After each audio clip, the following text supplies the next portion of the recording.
Hello दोस्तों, welcome back to computer tech with Alka. दोस्तों, आज के लेक्चर में हम स्टडी करने वाले हैं HTML आईडी एट्रीब्यूट के बारे में। इससे पहले वाले लेक्चर में हम लोगों ने HTML क्लास एट्रीब्यूट को डिस्कस किया था और उससे पहले हम लोगों ने स्टाइल एट्रीब्यूट को डिस्कस किया था with the help of div and span tag. ठीक है, तो आज के लेक्चर में हम आईडी को कवर करेंगे। तो आईडी एक्चुअली क्या है? ID attribute is used to specify the unique ID of a particular HTML element, यानी कि HTML एलिमेंट के लिए ये यूनिक आइडेंटिटी होती है। ठीक है, it cannot have more than one element, you cannot have more than one element with the same id, यानी कि सपोज आपने एक आईडी क्रिएट कर ली है तो उसके आप मोर देन वन एलिमेंट नहीं ले सकते हैं। आईडी यूज जो सेम है वही सेम आप जावास्क्रिप्ट में भी इसको एक्सेस कर सकते हैं और मैनिपुलेट कर सकते हैं एलिमेंट्स को। उसका सिंटेक्स क्या रहता है? एक्चुअली हमने क्लास के लिए हम लोगों ने डॉट सिंबल को यूज किया था।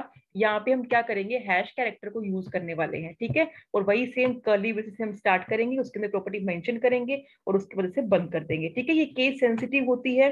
और जैसे कि आप हैश के थ्रू कुछ भी लिखते हो तो वो केस सेंसिटिव होता है। जस्ट लाइक डॉट के थ्रू भी आपने कुछ भी लिखा था, जैसे कि सिटी लिखा था, तो सिटी भी केस सेंसिटिव होता है इन नेचर में। ठीक है, ID name must contain at least one character, ID के अंदर वन कैरेक्टर होना बहुत जरूरी है। इसके अलावा इसके बिना आप आईडी क्रिएट नहीं कर पाएंगे। And can not start with a number, ID आप नंबर से स्टार्ट नहीं करोगे और इसके अंदर वाइट स्पेस भी नहीं होना चाहिए। ठीक है, तो ये बेसिक इसकी प्रॉपर्टीज हम बोल सकते हैं, यहाँ पर रूल्स के हैं ये। ठीक है, इसके में अब एग्जाम्पल से हम लोग देखेंगे। यहाँ पर एग्जाम्पल में क्या है, ये एग्जाम्पल मैंने यहाँ पर एक लिया है। इसके अंदर एक H1 एलिमेंट है जो कि पॉइंट कर रहा है to the ID name my header. एक H1 एलिमेंट है जिसके थ्रू हम लोग, एक H1 एलिमेंट है उसके अंदर एक आईडी है जो माई हेडर नाम से है, और ये H1 element will be styled according to the my header.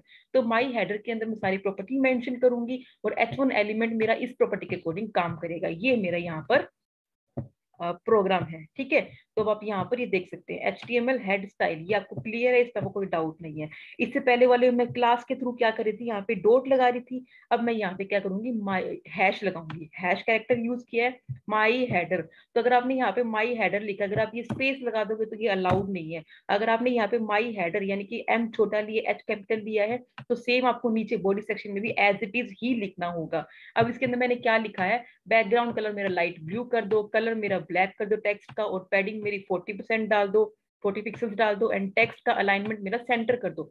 यानी कि माई हेडर के अंदर जो कुछ भी डेटा लिखा हुआ आएगा उसके ऊपर ये प्रॉपर्टी एप्लीकेबल हो जाएगी। अब मैंने यहाँ पर क्या किया? स्टाइल को बंद कर दिया, हेड को बंद कर दिया, बॉडी को स्टार्ट कर दिया। अब H2 मैंने लिखा है दिस द आईडी एट्रीब्यूट्स, यानी कि जस्ट डेफिनेशन हम डिस्क्राइब कर रहे हैं। यहाँ पर ये लिखा है। P टैग के अंदर मैं क्या लिख रही हूँ? Use CSS to style an element with the ID my header, just description लिखा है मैंने यहाँ पर ये। ठीक है, अब यहाँ पर ये काम क्या कर रहा है? ठीक है, ये इन सबके ऊपर ये एप्लीकेबल कैसे होएगा वो हम देखेंगे अभी। ठीक है, इसके ऊपर ये एप्लीकेबल कैसे होएगा। ठीक है, ये ओनली मैंने यहाँ पर इन दोनों को इन दोनों के थ्रू मैंने यहाँ पर इसे ओनली डिस्क्राइब किया है। एप्लीकेबल के लिए H1 टैग है। H1 टैग की एक आईडी, यानी कि आईडी क्या है? ये मेरा एट्रीब्यूट है। एट्रीब्यूट की वैल्यू क्या है? माई हेडर। और इस वैल्यू को मैंने कहाँ डिफाइन किया है? स्टाइल टैग के अंदर यहाँ पे डिफाइन किया है। तो माई हेडर को आप अप्लाई करेंगे, यानी कि माई हेडर को हम अप्लाई करेंगे जो H1 के अंदर लिखा हुआ है with the help of ID attribute. तो माई हेडर के अंदर क्या लिखा हुआ है? यही लिखा हुआ है। तो इसके ऊपर अब ये अप्लाई हो जाएगा। इसको मैं सेव करती हूँ और एग्जीक्यूट करके देखते हैं। तो आप देख सकते हैं ये एज इट इज, यानी कि जस्ट डिस्क्रिप्शन था, ये भी जस्ट डिस्क्रिप्शन था। तो माई हेडर ये अप्लाई हो गया। देखो क्या क्या अप्लाई हुआ। इसका बैकग्राउंड कलर लाइट ब्लू कर दो, कलर इसका ब्लैक कर दो, पैडिंग इसकी 40 कर दो, और टेक्स्ट का अलाइनमेंट सेंटर कर दो।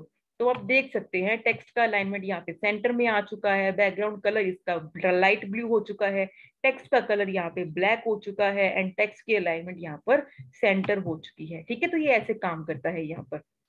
ये था बेसिक कॉन्सेप्ट आईडी का। नेक्स्ट हम देखते हैं difference between class and ID. तो ये हम डायरेक्टली एग्जांपल के थ्रू ही समझेंगे। अ class name can be used by multiple HTML element, जो कि हम लोगों ने ऑलरेडी देखा। एक क्लास हमने क्रिएट की थी सिटी नाम से, और उसके 3 अलग अलग डिव में हम यूज कर रहे थे। जबकि ID must only B use by one HTML element. तो आईडी में क्या होता है? पर्टिकुलरली ओनली एक ही एलिमेंट के लिए ये यूज किया जाता है। ये मेन डिफरेंस इसमें होता है। अब हम इसे प्रोग्राम के थ्रू समझते हैं। ठीक है बच्चों, तो प्रोग्राम में देखते हैं HTML हेड स्टाइल लिखा है। अब ये देखो, एक ये माई हेडर लिखा है, थोड़ा सा मैं गैप डाल देती हूँ, पहले इसको समझते हैं।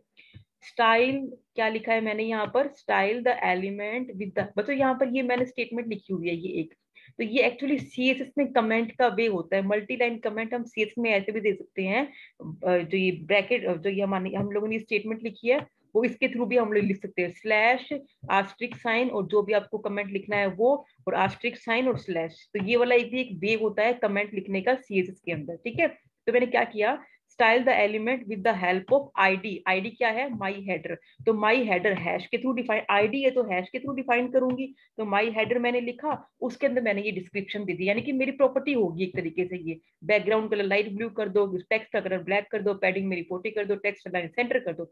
अब मैं यहाँ पर क्या कर रही हूँ, क्लास यूज कर रही हूँ, सिटी टाइप, सिटी नाम की, तो मैंने सिटी लिखा, डॉट सिटी लिखूंगी ना उसके, क्योंकि मैं यहाँ पर क्लास यूज कर रही हूँ, तो इसके लिए स्टेटमेंट आ गया। उसके अंदर मैंने क्या क्या डाल दिया, बैकग्राउंड कलर मेरा टोमेटो कर दो, कलर मेरा टेक्स्ट का कलर मेरा व्हाइट कर दो, और पैडिंग मेरी 10% कर दो, 10 पिक्सल्स कर दो। तो अब मेरा ये काम कंप्लीट हो गया, ठीक है। अब हम आते हैं बॉडी सेक्शन में, तो बॉडी सेक्शन में क्या बता रहे हैं, तो बॉडी सेक्शन में देखते हैं हम लोग वन बाय वन। तो बॉडी सेक्शन में हम लोगों ने क्या देखा, सबसे पहले H2 टैग आ रहा है, जो कि क्या बता रहा है, हम लोग डिफरेंस देखेंगे बीच में क्लास और आईडी के बीच में, ठीक है। फिर एक P टैग लिया है, a class name can be used by multiple HTML elements while the ID is used for one HTML element, ये यहाँ पर जस्ट डिस्क्रिप्शन दिया है मैंने यहाँ पर, ठीक है। अब हम देखते हैं N element with the unique ID, अब यूनिक आईडी के थ्रू हम कुछ डिफाइन कर रहे हैं, H1 tag ID my header, तो माई सिटी, तो माई सिटी जो लिखा हुआ है ना बच्चों, किसके ऊपर इसकी प्रॉपर्टी क्या होगी, उसकी प्रॉपर्टी ये होगी, क्योंकि वो माई सिटी क्या है, यहाँ पर आप देख सकते हो माई सिटी एक आईडी है, तो इसके लिए माई सिटी के ऊपर वो सारी की सारी आईडी वाली प्रॉपर्टीज एक्टिवेट हो जाएगी, ठीक है बच्चों। उसके बाद आप देखो यहाँ पर क्लास लिया है मैंने H2, तो क्लास लिए सिटी, तो लंदन के ऊपर क्या होएगा, लंदन के ऊपर क्लास सिटी वाले सारी प्रॉपर्टीज एप्लीकेबल हो जाएगी। इसके बाद ये P वाले नॉर्मल स्टेटमेंट लिखी हुई है, कुछ भी नहीं है इसके अंदर। इसके बाद एक और क्लास ली है सिटी, उसके अंदर भी क्या होएगा, ये पेरिस के लिए मैंने यहाँ पर डिफाइन किया है, बट प्रॉपर्टी कौन सी काम करेगी यहाँ पर, वही क्लास वाली ही काम करेगी। और ऐसे ही टोक्यो के लिए भी एक क्लास ही लिया है सिटी नाम का, यानी कि मैं यहाँ पर क्या कर रही हूँ, माई हेडर जो मेरा आईडी था वो पर्टिकुलर एक एलिमेंट के लिए यूज कर रही हूँ, बट सिटी है ये मैं 3 बार यूज कर रही हूँ, यानी कि मल्टीपली हम HTML एलिमेंट्स के लिए सिटी को, क्लास को यूज करते हैं, जबकि आईडी को हम ओनली सिंगल एलिमेंट के लिए यूज करते हैं। यहाँ पर मैंने आपको ये कॉन्सेप्ट बताया है। अब हम इसका आउटपुट देखते हैं बच्चों, तो अब इसका आउटपुट आप देख सकते हो, ये सिंपल स्टेटमेंट लिखी हुई है, ये भी सिंपल स्टेटमेंट लिखी हुई है, ठीक है। इसके बाद ये माई सिटी, ये क्या है, ये मेरी आईडी है, नॉर्मल आईडी है, यानी कि ये जो माई हेडर के थ्रू मैंने जो क्रिएट किया था वो फंक्शनैलिटी काम कर रहा है। उसके बाद ये लंदन डिव टैग के थ्रू, पेरिस डिव टैग के थ्रू, ये सॉरी क्लास के थ्रू, ठीक है, ये तीनों ऐसे काम कर रहे हैं। तो ये बेसिक कॉन्सेप्ट इसके अंदर मैंने यहाँ पर मेंशन किया हुआ है, ये क्लास के थ्रू है, ये क्लास के थ्रू है, ये भी क्लास के थ्रू है, और ये क्या है,